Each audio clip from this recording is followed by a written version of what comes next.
I understood immediately that this is nothing to do with a health crisis.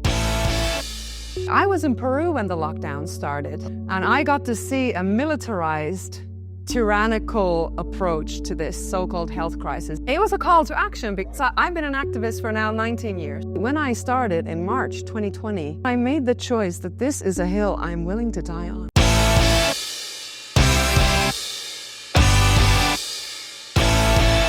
Before we dive into today's episode with Henna Maria, where we take a look back over the madness of the COVID response, I need to share something important with you.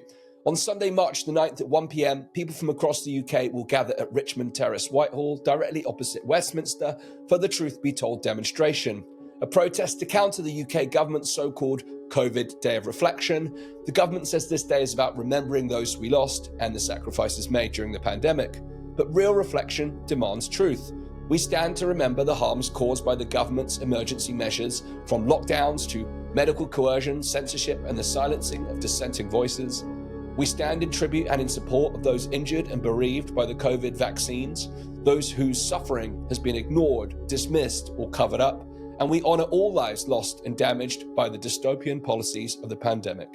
If you believe in truth, accountability, and justice, then stand with us at 1 p.m. on Sunday, March the 9th at Richmond Terrace, Whitehall, Westminster, because history cannot be rewritten and these harms cannot be forgotten. Truth must be told, lest we forget. I'll see you there.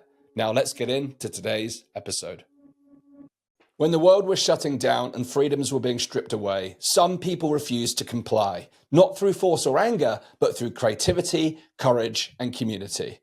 Today, I'm delighted to be joined by Henna Maria, a human rights activist, healer, and spiritual guide who used creative activism to push back against COVID restrictions, first in Peru, before escaping to Spain, where she built a powerful grassroots movement for freedom and sovereignty. Henna has dedicated her life to restoring the sacred, reconnecting people to ancestral wisdom and the power of community. Now based in her native Finland, she is creating local and online networks to help people to reclaim spirituality, self-sufficiency, and reconnect to the land. In this inspiring conversation, we will discuss how creative activism helped to challenge authoritarian restrictions across the world, building a movement in exile, exploring Henna's journey from Peru to Spain and now to Finland, and the importance of community networks in an age of control. How we can reconnect to ancestral wisdom and sacred traditions as a key path towards true sovereignty. If you've ever felt called to step outside the system, reclaim your freedom, spirituality, and self-sufficiency, then this episode will inspire and empower you. Please welcome Henna Maria to the Dan Astin-Gregory podcast. Henna, I can't believe this is the first time we're connecting. You were one of the few people that I saw on the front lines of the COVID resistance relentlessly, day in, day out. Like myself, creating content about what was happening, getting out to protest, organizing, making things happen. And here we are now, 2025, looking ahead to the future, looking at how we can move forward. But before we look at how we can move forward, I'm really keen just to kind of get the highlights reel of that crazy time where I saw you down in Malaga, in Spain, of all places, where the restrictions were even more ludicrous than they were in the United Kingdom. Firstly, tell us about what was the scene like in Spain and what invoked you to take action? Wow. Yeah. Amazing to sit here with you, Dan. Truly. So it feels crazy to look back that was 5 years ago. It's like, whoa, everything that has happened since. It's been quite a journey. Yes. And I love to speak about that more, like how my own approach to what's going on in the world has changed and evolved and matured, I would say. But so actually, I was in Peru when the lockdown started. Okay. And I got to see a militarized, tyrannical approach to this so-called health crisis immediately unfold within 24 hours. When the lockdown started, military was rolled on the streets. It was complete lockdown where you weren't even allowed to, there was no buses, there was no cars, people weren't allowed to use the streets. And it was insane, there was like days for men to go out and days for women to go out. Wow. Yeah, the curfews were incredible. What's the logic behind that? I mean, the list is long of all the ludicrous laws. But yeah, so essentially I was locked down there for 2 months. Mm-hmm. And because it was such a militarized approach, I understood immediately that this is nothing to do with a health crisis, that this is like basically the first steps into World War III, as I saw it. Yeah, and so I don't like labels, but as a Caucasian from Finland in South America, did you feel like an outsider? Did that make you feel even more uncomfortable? Oh, absolutely. Yeah, we were harassed by the local police oftentimes, and even to the extent of them claiming that we're not allowed out at all from our Airbnb where we were staying at the time, and they would pick us up from the street with their police vehicle and drive us back. And actually had to get in touch with my embassy, and then it ended up them contacting the interior minister of Cusco, and then him connecting to the local police chief, who eventually actually came to apologize. So like, I've got so many stories from that time, but it was such a blessing in a way, because it was so extreme over there in Peru that I immediately understood what was going on. And that's when I started making a lot of videos. And it felt like I have to speak up, that this is insane. And there were so many different ways that this whole pandemic was being like rolled out in different countries, that it wasn't so easy for people to see it from the first like months, I would say. But for us, me and my husband being in Peru, it was immediately clear that this is something, you know, very dark actually that is happening. Well, you obviously, I would love to find out what led to you speaking up. But before that, how did you initially respond mentally and emotionally to the intensity of that lockdown? I mean, were you afraid? Did you? How did it was a call to action, because I've been an activist for now 19 years. Okay. So as soon as that happened, what I did actually is activist on turbo mode. So I actually took like some cardboard. We had some cardboard in our Airbnb house that we were renting.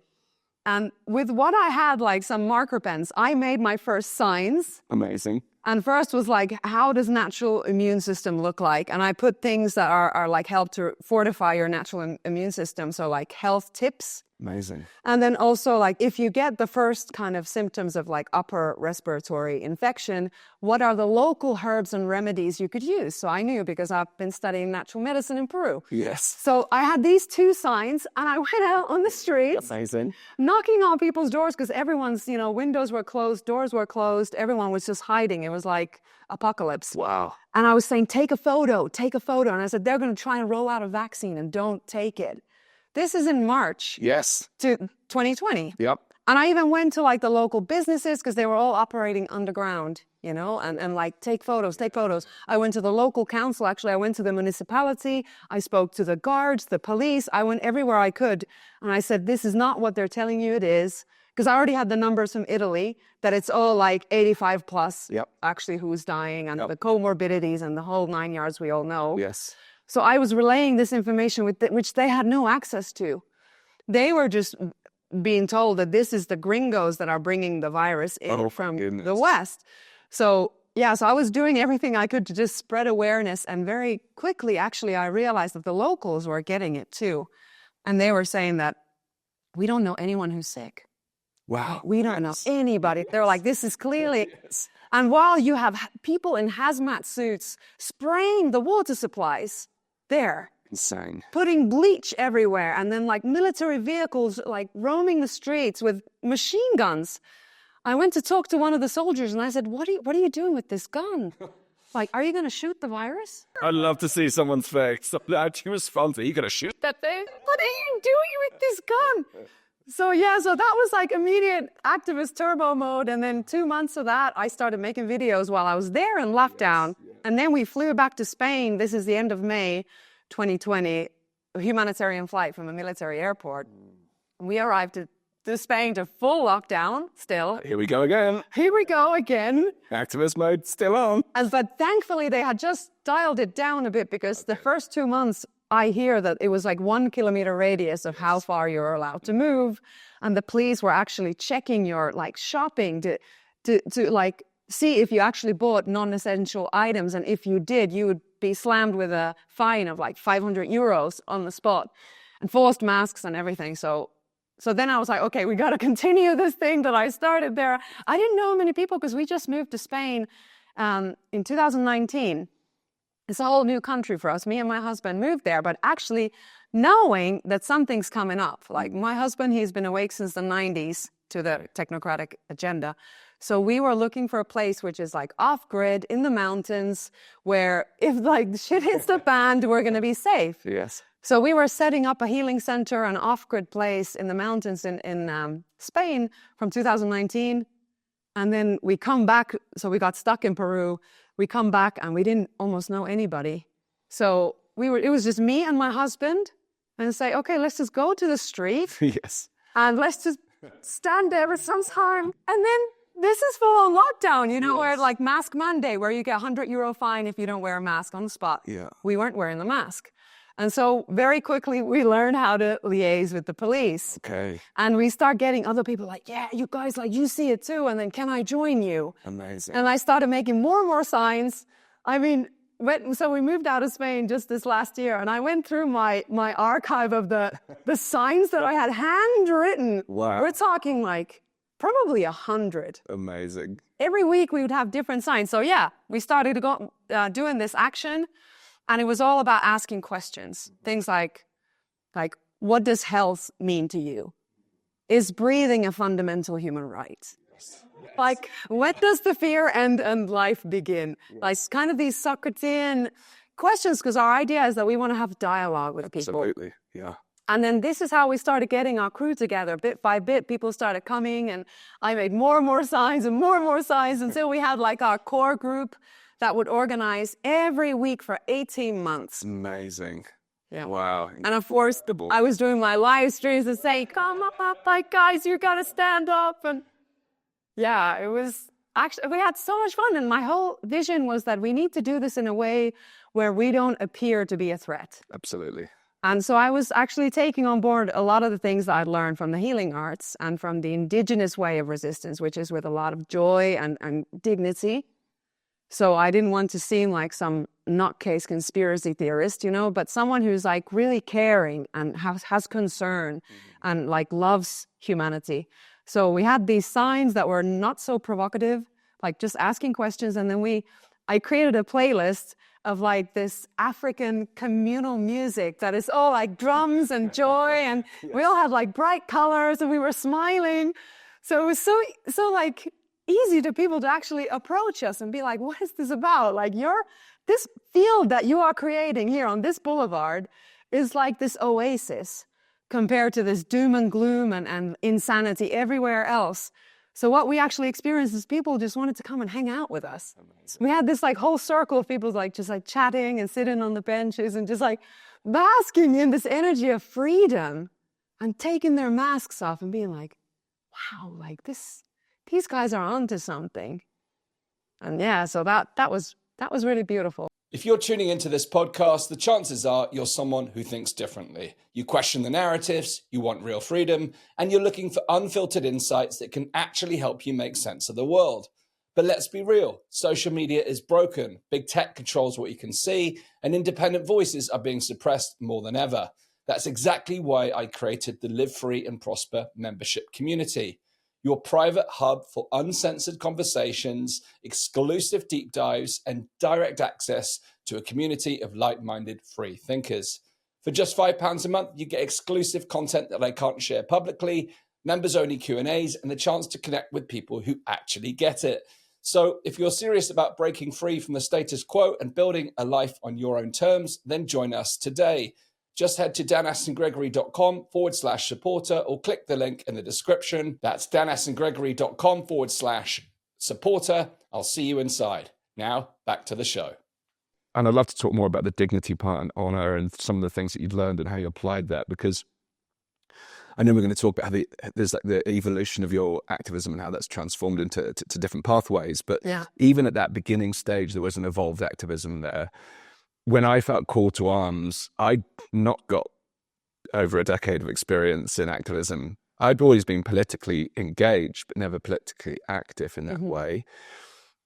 So I was like, right, I do what I do best, which is identify the problem, go study the heck out of it, find out solutions. So I was reading like every activist textbook, manual, reading about successful movements in the past. I was studying Occupy, Optor, all of these different things to learn the principles of how do you build mass movements, because my brain is very strategic, and I know you're similar. Yeah. And it's how can we apply those principles? And one of my favorite books was by Serda Popovic. The blueprint for, I forget the full name now, but it was about creating an attractive movement. Not necessarily physically, he did state it does help if you've got a bunch of attractive people, so vibrant people, because people gravitate to that, but the energetic attraction is so important. And he said at the front of every march, they'd bring the most vibrant people to the front. They would play music. They would make it engaging because they wanted people to be drawn to it, not repelled by it. Yeah. And I think from the various movements that I've connected with across the world, to different degrees, people embodied that. And in the UK, we got to that. When we reached our peak, we had that crescendo. There was the drums playing in the street. There was music. There was singing. There was dancing. But there were times where it got bleak and it was more intense. And I think that was a reflection of the intensity of the environment. But I think we learned to rise above that, and it did help the movement to grow, because like attracts like. And when the world is so condensed with this fear, my goodness, we needed an antithesis to that. So I'm so pleased to hear that and see it. I was seeing your videos as well as I was making mine. So cool. So tell me about this piece around what you learned from the Indigenous culture and how you applied that to activism, this idea of dignity, honor, and how did you relate that to the time that you're in then? This is actually a big topic. So before we went to Peru in 2020, February, my husband and I, we were doing a long spiritual communion with the sequoia tree. So this is part of our path, learning with the medicine. And during these ceremonies with this tree, actually, I was shown multiple visions of genocide from the time when the conquistadors came to North America. And I didn't understand, why am I seeing this? And I was seeing how, what is the indigenous spirit, and how they responded, that they never degraded themselves, that they always kept singing, they always kept dancing, and they valued their culture. And so when this all unfolded, 2 months after that, I realized that this tree was actually showing me, keep this legacy alive. Your work is to protect that which is sacred. And that war has been ongoing for centuries. And you can still keep that indigenous spirit alive if you do this with dignity and grace, speak the truth, remind people of who they are. And from that place, it's not even about logic. It's not at the end of the day, it's not even about the statistics. It's not even about peer-reviewed scientific studies. It's about who we are as beings. And evoking that, and I think that bypasses a lot of these psychological defense mechanisms and the cognitive dissonance, because it's such a grace when you get to recognize yes, I am that too. Yes. So how do we invite people into this, wow, who I am as a being? And I think it's through music, it's through experience. And through meeting your adversary with humanity. Yes. And this is how I ended up in the whole founding an international police for freedom movement as an anarchist, which is such a comic, divine comedy. But I was shown so many things and humbled so many times, because at the end of the day, yes, we are all part of the same human family. And how do we vilify each other? That was very clear to me, that I need to do the opposite as an activist. That I need to be the one who's building bridges and helping people remember what actual health feels like. That it's related to also social health, and what is hugging, and the breathing and the colors and the music and the joy and all of that. So this was what I wanted to keep alive, is the essence of what it is to be a human, actually. And then we realized that the quality of our activism is far more important than the numbers. And because of my background in doing this and actually witnessing many very powerful movements being co-opted and infiltrated and then steered to other political agendas that they weren't about originally, I was very careful about this not happening with our tribe in Spain. Yes. So this is why the whole dance and the joy and everything is you can't infiltrate that. Yeah. There's no way you can put an agent provocateur with what we're doing. It's not going to work. So we knew everyone who's involved. Yes. And we had certain protocols. We always had someone who was very good with liaising with the police. We had the way that we were conducting ourselves is we took very little space. We made sure that we're not interrupting the traffic in any way. So it has as little, like, to give us little cause for police to come and interrupt our actions. So we were trying to kind of collaborate with the local police. Like, sure, they came every week and tried to make us stop, and we were just like, we'll be back next week. Eventually they gave up. Essential. Eventually they gave up. They were like, these guys are just nuts. Like, they're here every week. And then it actually went to a time where I remember it was the Constitution Day of Spain, which is the 6th of December. I think it was 2021. And the police came again, like they always did, with multiple cars, and they actually came to shake our hands. And I prepared for that day signs. All of us, we were maybe like 20 activists there, that had each a clause from the Constitution, which was showing that what we're doing is actually legal and lawful. Incredible. And we were standing there with the Constitution of Spain, and they were just like, wow, shaking our hand. What a moment. Yeah, that was amazing. And then later on, them coming back and saying, I didn't take the jab, and thanks to you guys, and this is all like a pantomime. And wow. And seeing that, because we were in this like busy boulevard, there in the coast, in Fuengirola, where you have actually also people coming from all around the earth. It's not just that we're trying to create some kind of big event, we're like trying to communicate with as many people as possible. So it was all about dialogue, asking questions, putting the message out there. And we felt like there was an actual like ripple effect happening, even just from our small, like dedicated group of activists. Sometimes we'd be 200 people, and we'd do like a specific, like, let's say like a candlelight vigil, and we'd go walking around with like messages of love and candles. And we did so many different things, like, man. Incredible. It was a creative thing. In Eureka, I thought, like, let's do a new theme. Yes. So one of my favorites was actually, the variants of the virus. And we put the face of each, like, political character, and it was like, which variant is the worst? So we had a lot of fun also doing it. Using comedy, again, as a breakthrough. Like, it's a way to connect with people. Again, we made the mistake many times of just falling into the trap of data, statistics, and you've got to have the evidence. We have that sometimes as well. Yeah. Absolutely. It's important to have it there, but the human heart is where you connect. Yes. And that's so amazing. And I really hope you write a book on that journey, because even as an activist handbook, because there's so much wisdom in there. So it went on for 18 months. How did it kind of conclude for you? Well, then when it started kind of fizzling out and we moved into, suddenly, there is no more pandemic, there's war. Yeah. So then we did a couple more demonstrations where it was like... I remember that moment. It was like turning the page of a newspaper. It was like that story, we finished with that story. And it was like literally overnight. Yeah, overnight. Oh, everything disappeared from the media. Yep. And it's just now all about Ukraine and Russia. So we did a couple of demonstrations around that where we had like these fake televisions. Like the virus was like the X on it, and then war in Ukraine. And then we're like, okay, I think we've done our piece. I feel like we had this battle weariness that we really had been out there every week.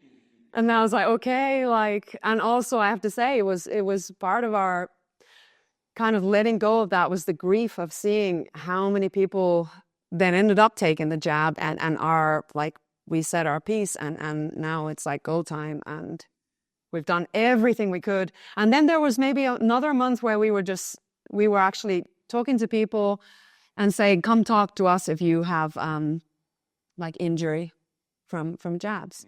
And then we were talking about different detox protocols and different herbs, and that was quite a significant time as well, because so many people came to us and sharing their personal stories of what happened to their mother, what happened to them, and the coercion, and suddenly there was just a lot of personal testimony of people, and I feel like that was when the time of grief really sank into me, and I'm still I'm coming out of that now. I have to say,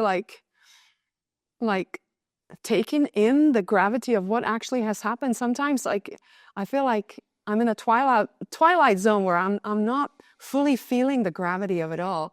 I have to just keep going. But sometimes it sinks in, and it's just holy mother of God, how many millions of people have been injured from this thing? And so that was for me a bit of a kind of a loss of inspiration that happened after that, and a time of grief. And also turning to back to my own broken relationships and like so much personal loss and sacrifice, from like being a face like in the cover of like Finnish Time magazine and like in like the BBC equivalent Yle and like being in mainstream media and smeared hard hand and then all of this happening and, you know, like losing my 2 brothers, like cutting me out from their lives, like 3 of my best friends, like so many of these kind of personal losses. I felt like I needed to kind of somehow come out of that, work through that grief, and then find perhaps a different strategy and think like, is there another way? Is there another way to do this work without having like so much personal loss? Sacrifice. Yeah. And then that's how I went into the community building. Yes, I want to come to that, but there's a couple of just kind of closing points. Have you been able to reconnect with some of those people that you've? Oh man. I tried to, but no. No, but I think that with some of these things, there's a long tail, you know. Yeah. Because there was, and I know that many of our audience would have suffered some of the same breakdowns. It's really been the most divisive period in my life. And we were in a culture of division prior to that happening, but that just was on steroids. If you can get someone to fear an invisible enemy and then associate that with individual human behaviors, if you can get 2 healthy people to fear one another, you are in true tyranny. And we can look back. I mean, we've had a fun already talking about this. We can look back and laugh at it. Yeah. Outside of peak delusion, but I think it is still important that we continue to talk about it, because we can look back now and hopefully people start to do actually wake up and say, actually, no, hearing it now in like the calm of the storm. Yeah. You look back now, it's absolutely bonkers. And may it never happen again. Absolutely, lest we forget, my goodness. And it's so important. That's why we've got to keep moving forward. Yeah. During that time, how did you maintain that energy? Because again, for me personally, the division was palpable. I have managed to maintain the majority of my relationships, and I think modeling similar approaches to yourself. Not being confrontational, keeping energy high. But there was times for me personally where I lost my faith in humanity. And part of the reason I'm here in Mexico is to restore that. Absolutely. Because that division, I began to judge people with animosity because of their actions. And I come now to see that people have been victims of a terrible crime, a tyranny, of a psychological operation. Absolutely. And therefore, there's a softening. But I really want to move back to that place, that optimism I had prior to COVID, where I was always in service and in contribution without judgment to humanity.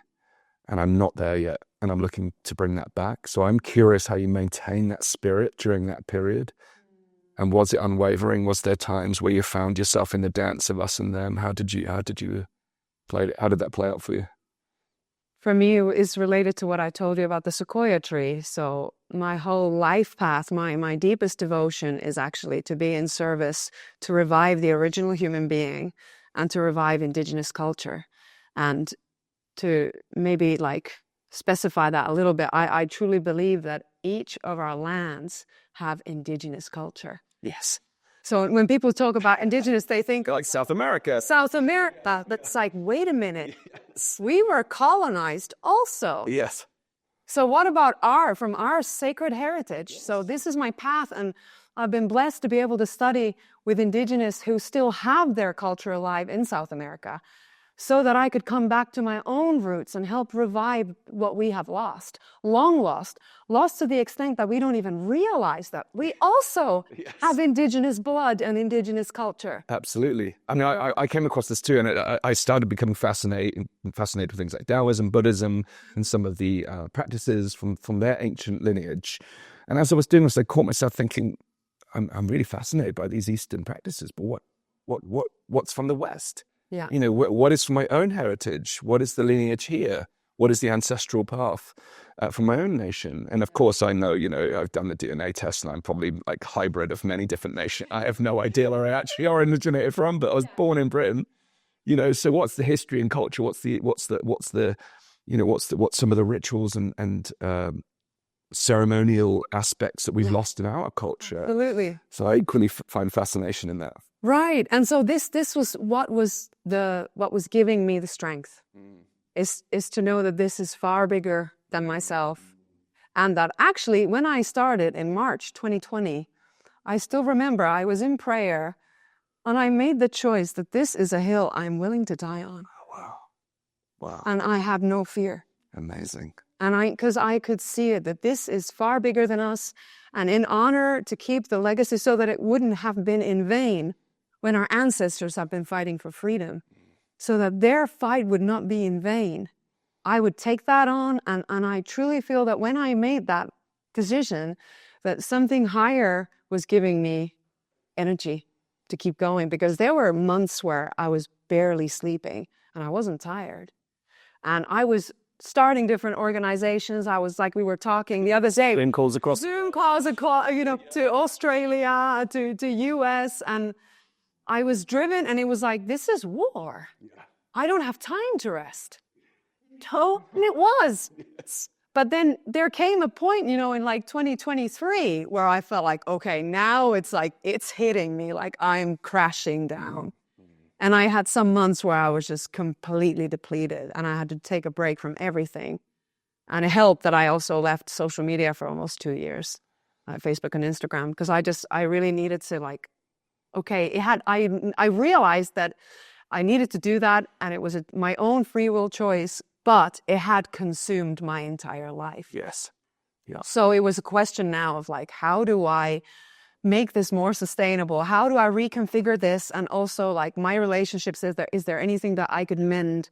Is there anything in my approach that I could improve, that it wouldn't be still so triggering and polarizing for people? Is there something that is like a higher, more elevated expression of medicine to build these bridges? And then that's how I got into the community building. So tell me about the community building. Where is that path leading you now, and how's that unfolding? Yeah, so it started from, so it's me together with 3 of my colleagues. We're all quite public profile activists in Finland, equally sacrificed a lot and spoke up and were smeared. And then one of them is a man named Samuli Perälä. He said, why don't the 4 of us come together? Because we've tested each other's devotion for these years. Yeah. This is in 2023, in the beginning of the year. And he said, why don't we start a PMA, a private membership association, and see if we can start actually gathering people to start building a parallel society. Incredible.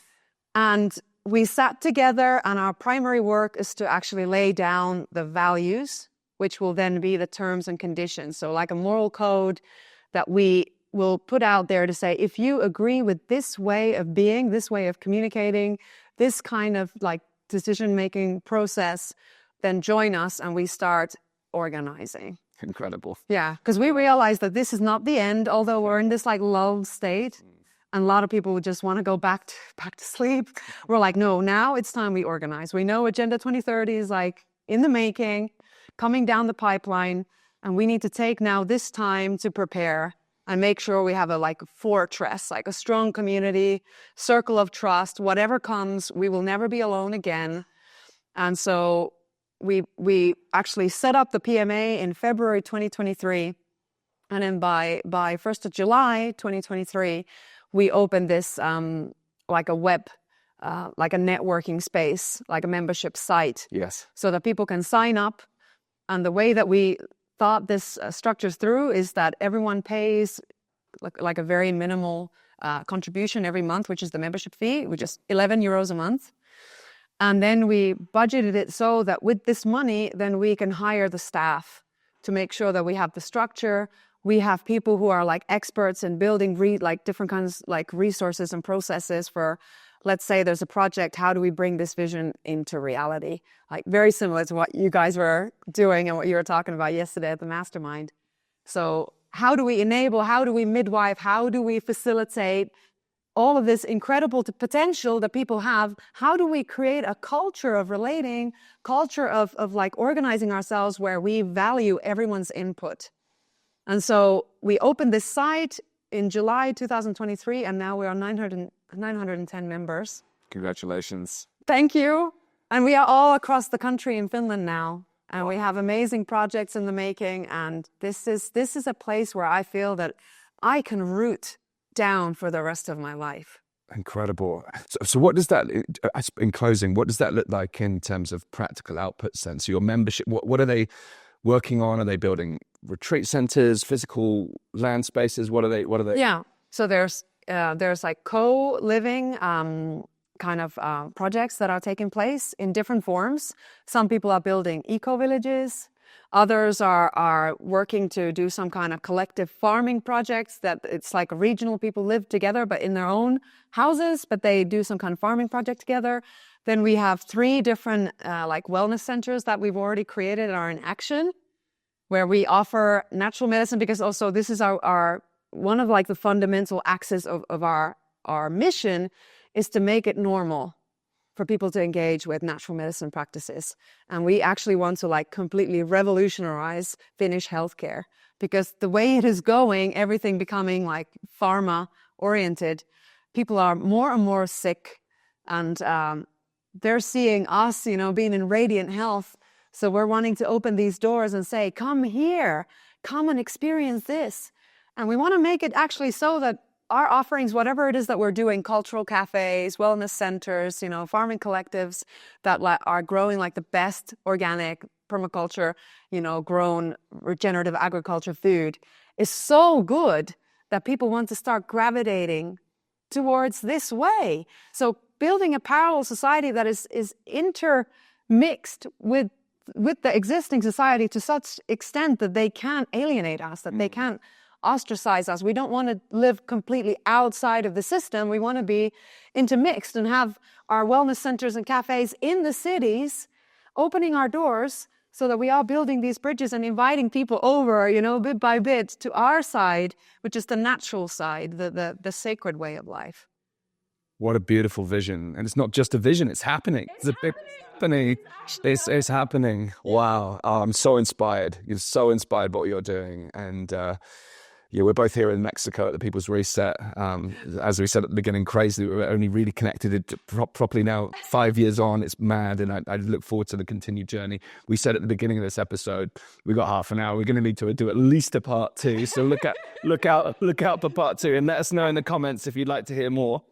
In closing, how can people find out more about you? How can they track your work? How can they connect? Because I know people will, like myself, be inspired and want to follow the journey, potentially come and be part of what you're doing in Finland. So please tell us how people can connect. Yeah, so you can find me on social media now. I'm back. She's back. Up. Watch out. So Facebook and Instagram, if you just put Henna Maria 22. Oh, actually, it's 222 now. We'll link it up. Yeah, and then Telegram the same. And I've got my website, hennamaria.community, which is like the links to all my activist projects and videos. And half of my YouTube videos have been removed. So there's my link to my Odyssey channel where all of it is still there. But yeah, if you'd like to interview me or have me speak at your event, I'd love to do that. So yeah, please connect.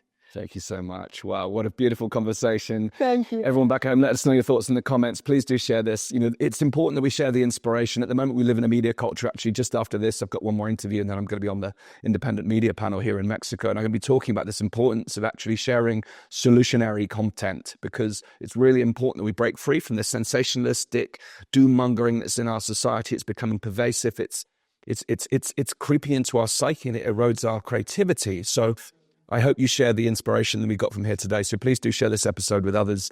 And if you haven't yet subscribed to our mailing list, go to danastingregory.com. And if you'd like to support what we're doing, go to danastingregory.com/supporter, and you can join our Live Free and Prosper community. So thanks for watching. Please do share this, and we'll see you again very soon. In a time when control and division have taken center stage, Henna Maria's journey is a powerful reminder that resistance isn't just about fighting back. It's about creating something new. From standing up against restrictions in Peru to building thriving community networks in Spain and now Finland, she has shown how activism, spirituality, and ancestral wisdom can guide us towards true sovereignty. The question is, how will you reclaim your own power? If this conversation has resonated with you, then please take the next step and join our growing community of free thinkers, creators, and change makers. As a supporting member, you'll get ad-free early access to all of our content, exclusive behind-the-scenes insights, and a space to connect with like-minded free thinkers and sovereign individuals who are out there building a new world. Sign up now at danastingregory.com/supporter or click the link in the description to be part of the movement. Finally, if you found this episode valuable, please hit like, subscribe, and share it with someone who needs to hear this. The restoration of the sacred starts with us. Let's keep this conversation going. Thanks again for watching or listening, and I'll see you in the next episode. Before we move on to our next episode, I want to leave you with one final reminder. On Sunday, March the 9th at 1 p.m, we're gathering at Richmond Terrace, Whitehall, directly opposite Westminster, for the Truth Be Told demonstration, a protest to counter the UK government's so-called COVID Day of Reflection. They want to rewrite history. We won't let them.